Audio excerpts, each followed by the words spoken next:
오늘 느헤미야 8장은 포로 귀환 이후 시대를 배경으로 하고 있습니다. 바벨론의 포로로 잡혀갔던 이스라엘 백성이 기적적으로 페르시아 고레스 칙령에 의하여 1차, 2차, 3차에 걸쳐서 예루살렘 땅에 귀환하게 됩니다. 이때 귀환해서 나라를 새롭게 일으켜 세우는 재건운동에 이끌어간 지도자가 느헤미야와 에스라였던 것입니다. 오늘 1절 말씀에 이스라엘 자손이 자기들의 성읍에 거하였더니라고 하면서 말씀이 시작됩니다. 예루살렘에 돌아와 보니 예루살렘이 무너지고 황폐화되었습니다. 느헤미야를 중심으로 온갖 방해를 다 이겨나가면서 성벽을 재건하고 성읍을 재건하게 됩니다. 이제 비로소 성읍에 거주하게 되는 단계에 이르게 된 것입니다. 이때부터 본격적으로 할 일이 무척 많았을 것입니다. 세상 일이라는 것은 하면 할수록 끝이 없어요. 하면 할수록 또 할 일이 또 나타나는 것이에요. 해도 또 할 일이 있는 것이 끝도 없는 것이 세상의 일인 것입니다. 이렇게 바쁜 상황 속에서 오늘 이스라엘 백성은 하나님의 말씀을 사모하기 시작합니다. 그래서 모든 백성이 수문학 강정에 모여들기 시작합니다. 누가 시킨 것이 아니었습니다. 이심전심의 마음으로 한마음이 되어서 자발적으로 모여들기 시작합니다. 그리고 당시의 율법을 가르치고 연구했던 학사 겸 제사장인 에스라에게 여호와의 율법책을 가져오도록 요청합니다.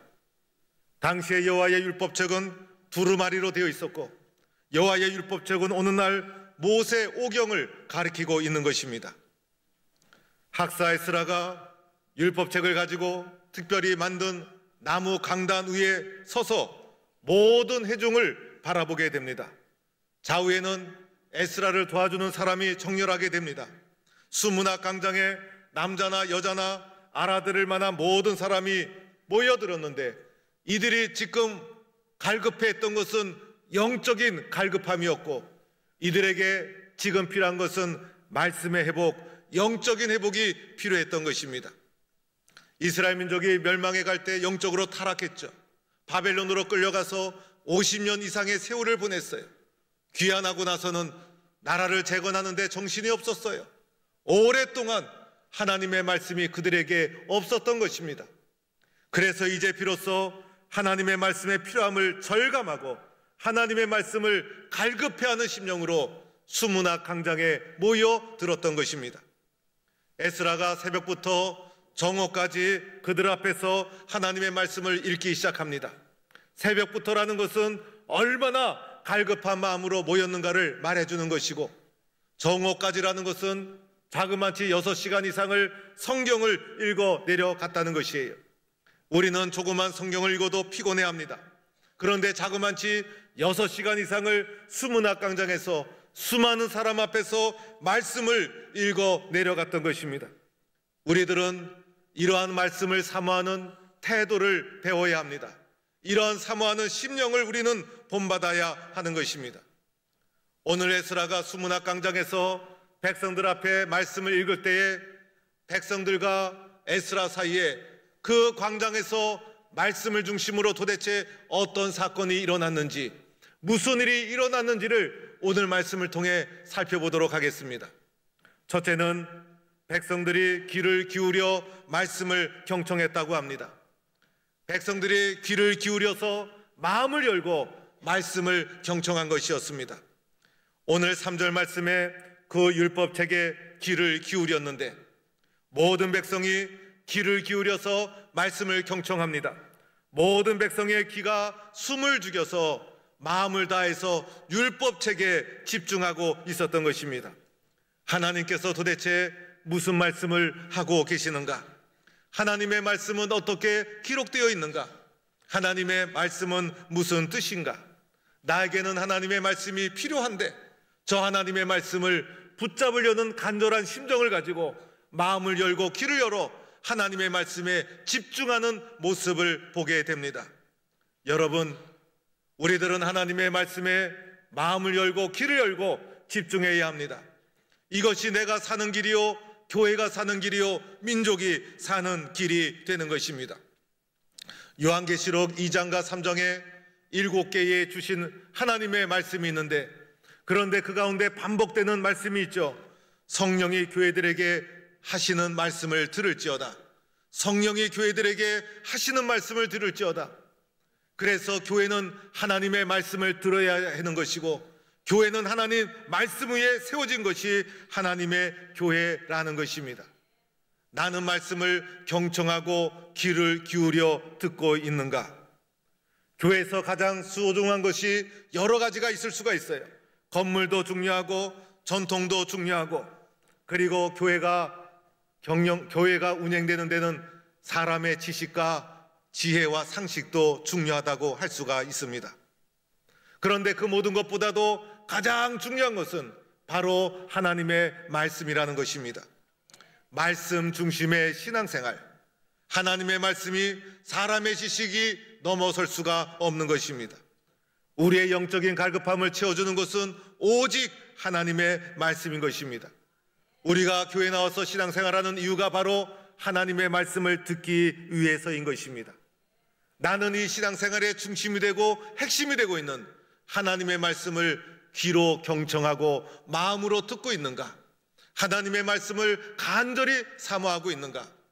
우리는 간절히 사모하는 이러한 태도를 배워야 될 줄로 믿습니다. 두 번째로는 말씀을 펼 때에 모든 백성이 일어났다는 것입니다. 오늘 말씀 5절에 보니 에스라가 모든 백성 위에 서서 그들 목전에 책을 펴니 책을 펼 때에 모든 백성이 일어나니라. 우리도 예배를 시작할 때 일어나서 하나님을 찬양하며 경배를 하면서 예배를 시작합니다. 하나님의 말씀을 그들 앞에 펼 때에 모든 백성이 말씀을 펴는 그 장면을 보고 일어났다는 것입니다. 하나님의 말씀을 경외하는 마음으로, 두렵고 떨리는 마음으로, 존중하는 마음으로 말씀의 예의를 갖추고 있었다는 것입니다. 오늘 우리는 말씀에 대한 존중하는 예의를 갖추어야 합니다.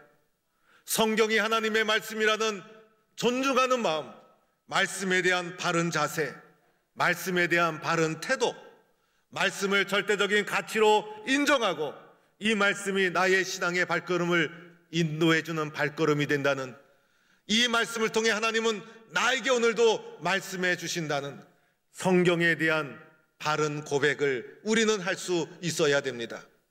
성경책 자체도 소중하게 여겨야 합니다. 책 중에 책이요 하나님의 말씀이다. 그래서 성경책을 소홀히 여기는 것이 아니라 이 성경책 자체도 소중하게 우리는 다루고 간직해야 합니다. 하나님의 말씀에 대한 존중하는 마음이 있을 때, 하나님의 말씀에 대해서 인정하는 태도가 있을 때 비로소 말씀에 순종하게 됩니다. 하나님의 말씀을 인정하지 않는데 어떻게 순종할 수 있겠어요? 하나님의 말씀에 대하여 절대적인 가치를 부여하고 세상의 그 어떤 것보다도 최우선으로 설정하고 하나님 말씀하옵소서 종이 듣고 순종하겠습니다. 이 하나님 말씀에 대한 예의와 존중을 갖추는 태도를 가져야 합니다.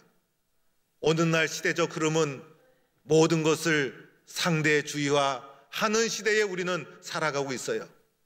심지어는 말씀까지도 상대화시킵니다. 그러나 이 말씀을 상대화시키는 그 순간 나는 이 말씀에 순종할 수 없게 됩니다. 말씀의 권위가 추락되면 말씀에 순종할 수가 없게 되는 것입니다. 도리어 내가 말씀을 판단하는 자가 되고 마는 것입니다. 그로 인하여 우리에게 밀려오는 영적인 피해는 고스란히 교회와 내가 짊어질 수밖에 없을 것입니다. 우리는 하나님의 말씀에 대하여 존중하는 마음으로 하나님의 말씀에 절대적인 가치를 부여하고 순종하고 예의를 갖추는 성도가 될 수 있기를 축원합니다.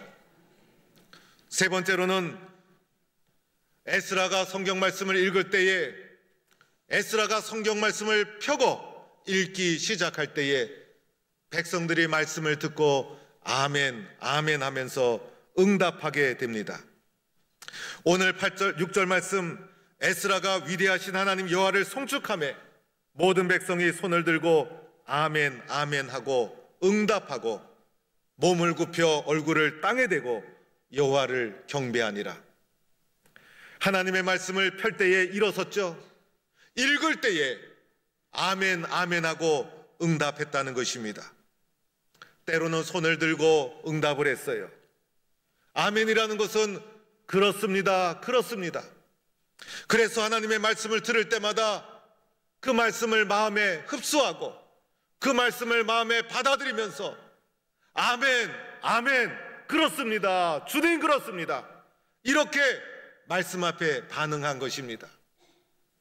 말씀을 들을 때 은혜가 되면 손을 들고 응답했어요. 더하여 몸을 땅에 대고 얼굴을 땅에 댔다는 거예요. 그리고 여호와 하나님을 경배했어요. 나를 낮추고 하나님을 높이고, 나를 지극히 높이고 하나님을 지극히 높이고, 하나님 말씀 앞에 순종하겠습니다라는 반응을 온몸으로 표현하고 있는 거예요. 교회에 나온다고 해서 다 똑같은 좋은 신앙을 가지고 있다고 할 수가 없습니다. 같은 교회를 섬기고 같은 예배 드리고 같은 말씀을 들어도 은혜 받는 사람은 제각각이에요. 같은 시대를 살아도 같은 교회를 섬겨도 은혜 받는 사람이 있고 은혜 받지 못하는 사람이 있어요. 은혜 받는 사람의 특징이 있죠. 아멘, 아멘 하면서 흡수한다는 거예요. 말씀을 들을 때마다 아멘, 아멘, 입이 열려서 큰 소리로 아멘으로 응답하면서 말씀을 흡수하는 사람은 믿음이 금방금방 성장합니다. 어떤 분은 고개를 끄덕끄덕여서 말씀을 잘 이해하시는구나 생각했는데 가만히 살펴보니 눈을 감고 계세요. 그러나 그것도 괜찮아요. 비몽사몽간에 말씀 듣다가 또 더 큰 은혜 받을 수도 있고.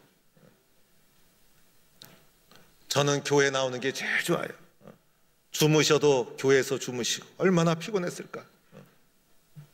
그러나 아멘 하면 더 좋은 것입니다. 손을 들고 응답하기도 합니다. 우리도 기도할 때 손을 들고 주여 기도하고, 찬양할 때 은혜가 되면 손을 들고 찬송하고, 그래서 하나님 앞에 반응하는 거예요. 기도할 때 오늘날에는 예배당에 의자가 있지만 과거에는 방석이었잖아요. 엎드리고 무릎 꿇고 얼굴을 바닥에 대고 하나님, 저는 낮은 자입니다, 하나님을 높이는 마음으로 찬송하고 하나님 말씀 앞에 응답하는 것, 이런 자가 신앙이 성장하게 됩니다. 이렇게 말씀을 받아들이고 적극적으로 반응할 때, 적극적으로 아멘하고 응답할 때 그곳에 부흥의 역사가 크게 일어날 줄로 믿습니다. 네 번째로는 모든 백성이 눈물을 흘렸어요. 오늘 말씀 8절 9절에 보니 하나님의 율법책을 낭독하고 그 뜻을 해석하여 백성에게 그 낭독하는 것을 다 깨닫게 하니 백성이 율법의 말씀을 듣고 다 우는지라. 신앙생활에는 눈물이 있어야 돼요. 신앙생활에는 눈물이 있어야 돼요. 오늘 말씀을 듣고 백성들이 두 눈에서 눈물이 흘러내립니다. 이 눈물은 먼저는 회개의 눈물이에요. 말씀을 듣지 못했을 때는 몰랐어요. 말씀을 흡수하고 보니 내가 얼마나 죄인이었는지, 내가 얼마나 하나님을 떠나 있었는지, 내가 주님의 뜻을 얼마나 아프게 했는지 비로소 알게 되고 가슴을 치며 주님, 나는 죄인입니다, 회개의 눈물이 그들의 눈에서 흘러내린 거예요.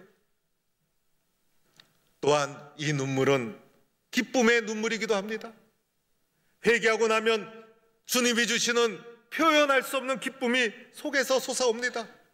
오늘 10절 말씀에도 보면 이날은 주의 성일이니 근심하지 말라, 여호와로 인하여 기뻐하는 것이 너의 힘이니라. 회개 후에 기쁨이 솟아오면 그 기쁨이 우리의 능력이고 우리의 힘이 되는 거예요. 말씀을 깨닫고 나니 하나님이 나를 얼마나 사랑했는지, 하나님이 나를 얼마나 기다렸는지, 하나님이 나를 위해서 얼마나 희생했는지, 하나님이 나를 위해서 얼마나 인내하셨는지, 하나님의 은혜를 붙잡게 되고 말할 수 없는 기쁨의 눈물이 마음속에서 두 눈에서 흘러내리게 되는 거예요. 이 눈물은 또한 회복의 눈물이기도 합니다.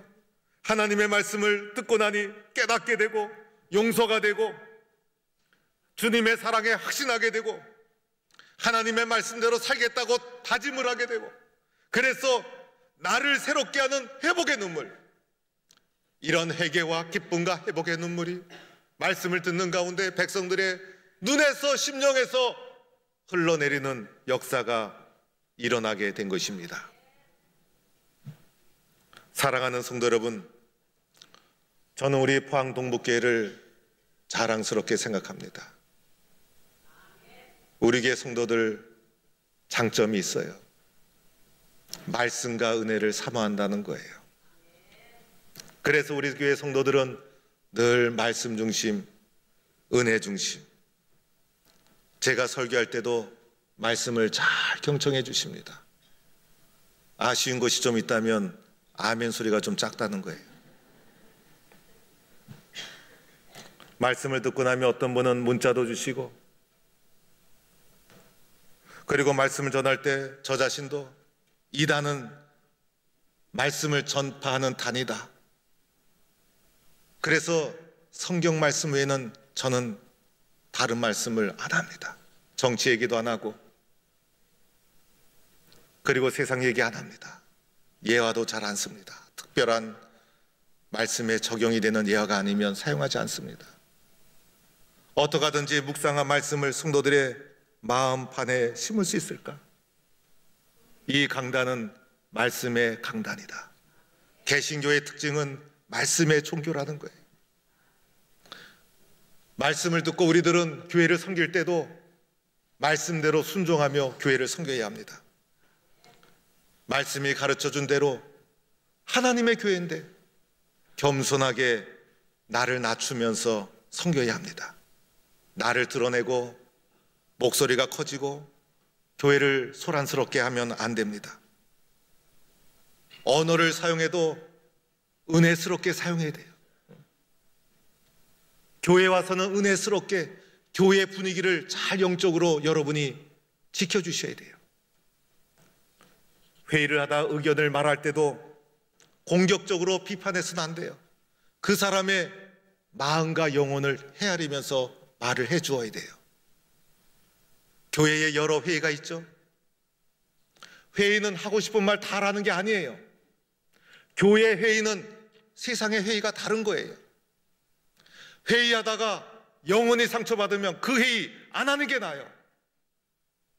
저는 많은 회의를 이끌어가지만 회의할 때마다 하고 싶은 말 하는 것이 아니라 목사에게는 회의 자리조차도 목양의 자리요, 돌봄의 자리예요. 어떻게 하면 저 영혼이 다치지 않을까? 어떻게 하면 저 영혼이 은혜 받고 회의를 통해서 신앙이 깊어질 수 있을까? 목사에게는 회의조차도 목양과 돌봄의 자리예요. 그래서 항상 칭찬하고 격려해야 합니다. 사랑에는 인내심과 기다림, 포용력이 필요한 거예요. 성도들 가운데 세상 경험을 가지고 상상하고 추측해서 부정적으로 스토리를 만들어서 파급시키는 분들이 있어요. 있지도 않은 이야기를 만들어냅니다. 이런 사람의 특징이 있죠. 자기가 만들어낸 스토리에 확신을 가져요. 이런 사람의 특징 또 하나는 자기가 만들어낸 스토리가 정확하다고 확신하고 자기보다 더 영성 깊게 고민하고 기도하는 사람이 있다는 것을 알지를 못하고 있어요. 여러분, 마귀가 틈타지 않도록 해야 합니다. 세우는 것은 오랜 땀 흘림이 필요하지만은 무너지는 것은 순식간에 무너지는 것입니다. 교회 봉사도 이름도 없이 빛도 없이 예수님 닮아 하는 것이 교회 섬김의 원칙이에요. 남이 알아주지 않아도 그 자리 지키는 거예요. 내 이름 나는 곳, 많은 사람이 인정해 주는 곳만 찾아다녀서는 안 돼요. 교회 섬김은 양지보다도 음지를 지향해야 돼요. 이름도 없이 빛도 없이 교회 사랑, 예수 사랑으로 섬기고 봉사하는 사람이 많은 교회가 말씀을 실천하는 교회가 되는 거예요. 우리 교회 부엌을 관리하시는 권사님이 저한테 찾아왔어요. 목사님 도와주세요. 권사님, 왜요? 부엌에 남자 봉사자가 없어요. 그 무거운 밥솥, 뜨거운 국그릇 나르는 힘이 있는 남자 봉사자가 필요한데 어머니 권사님들이 그걸 어떻게 들고 다녀요? 교회가 편리한 이유, 누군가가 나를 위해서 소리 없이 눈물로 섬겨주고 있기 때문인 거예요. 특히 교회에서 돈거래하지 말아야 돼요. 빌려달라고도 하지 말고 빌려주지도 마세요. 어떤 분은 저한테 찾아와서 목사님, 빌려준 돈 받을 수 있도록 기도해 주세요. 심지어는 저한테 와서 빌려달라는 분도 있었어요. 빌려준 것 때문에 돈 잃고 사람 잃고 신앙 잃고 다 잃어버려요. 거절하는 건 너무 괴로워요. 오직 했으면 성도들한테 구워달라 했을까? 그런데 하지 말아야 돼요.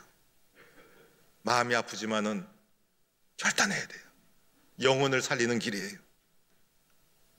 교회는 사조직이 있어서는 안 돼요. 그리스도 안에서 한 몸이라고 고백하지 않았습니까? 우리는 사람에 대해서 그리워하는 게 있어요. 그래서 정을 붙이려고 사람끼리 모아서 회비를 모으고, 그 모임에 안 들어간 사람은 어떡하겠어요? 그 모임에 안 낀 사람은 상처받잖아요. 공조직만 존재하는 것이고 회비를 모으고 조직을 만든다든지 계모임을 만든다든지 이런 것은 교회에서 하지 말아야 돼요. 모아둔 거 있으면 성교 헌금 내시고 해체하시기 바랍니다. 어떤 분은 성경을 보지도 않고 우리 교회를 충성스럽게 섬기지도 않으면서 인터넷에 나오는 교회의 부정적인 정보는 박사급으로 다 알고 계세요. 얼마나 인터넷을 열심히 보는지. 교회는 속사정을 제가 더 잘 압니다. 얼마나 아픈지, 그분이 어떤 분인지. 인터넷에 부정적으로 기사를 쓰는 사람 대부분 20대, 30대 기사들이에요. 교회를 충성스럽게 섬겨 보았겠어요? 예수 믿는다고 하지만은 진짜 구원의 확신이 있을까요? 잘못된 정보에 우리의 영혼을 팔아서는 안 되는 거예요. 세상에서 제일 쉬운 것은 비판하는 것, 세상에서 가장 어려운 것은 일으켜 세우는 것. 사랑하기 때문에 눈물로 기도하고 인생을 바치고 삶을 바쳐서 충성하고 인내하고 섬기고, 그것이 더 힘든 길이지만 더 바른 길이고 내가 사는 길이에요. 나의 믿음 생활, 나의 교회 섬김, 말씀 중심, 말씀 중심, 본질을 추구하는 신앙의 삶, 이것이 내 신앙의 바탕이 되어야 됩니다. 다른 어떤 것이 나의 신앙생활에 찾아와서는 안 됩니다. 우리는 세상에 살고 있기 때문에 세상의 문화에 지속적인 영향을 받아요. 내 스스로가 세상에 살고 있기 때문에 세속화로부터 자유롭지 못해요. 이러한 생각과 경험을 가지고 문화를 등에 업고 교회에 그냥 들어와 버리면 나 때문에 교회가 세속화되는 거예요. 이럴 때일수록 본질 중심의 신앙생활, 말씀 중심의 신앙생활, 말씀이 없이는 세상을 이길 수가 없고 말씀이 없이는 나는 바로 설 수 없습니다.